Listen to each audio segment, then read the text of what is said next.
Good morning, my dear students. Last class from this chapter, power sharing. We have seen about the what is power sharing, why this power sharing is needed, and what are the advantages of the power sharing. Now, in this video, dear my students, I will be sharing with you the story of Belgium and the story of Sri Lanka. So first of all, let us see from the story of Belgium. Dear my students, this country, Belgium, is one of the small country in Europe. Okay, and it is one of the small country in Europe, and population over this Belgium, we can see that little over 1 crore. It means compared to our country's one of the state, Haryana, we can see that half of the population is there in Belgium. Okay, in this Belgium, you can see that this country is sharing its border with France, Netherlands, Germany, and Luxembourg. And here, dear my students, I have written that those people are living over in this country Belgium. You can see that 59% speaks Dutch language, 40% speaks French language, 1% speaks German language. It means, dear my students, here we can see that this French language speaking is minorities in this country Belgium.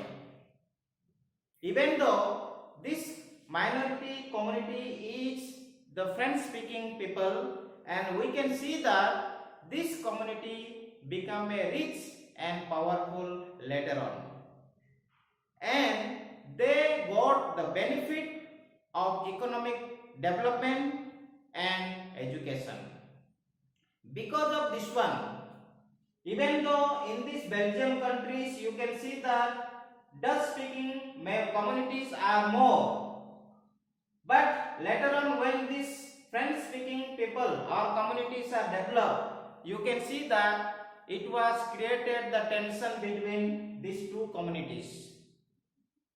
Among these Dutch speaking communities and the French speaking communities. Okay, during 1950 and 1960, and because of that one, you can see that there were more unpleasant in Brussels. Even though people are living in the capital of this Brussels, okay, there was more unpleasant there we can find, and because of that one, we can also see that the problem was Dutch speaking people. What happened, you can see that the problem was that the Dutch speaking people, even though they constituted a majority in the country, and whereas other side we can see that minorities, we can see that in the capital they have constituted, that is in Brussels. And when we are looking to the Sri Lanka, okay, there we can see that where the Sri Lanka is located. Dear my student, you know Sri Lanka is also one of the island, and there we can see that populations are about 2 crores, means same as in Haryana population.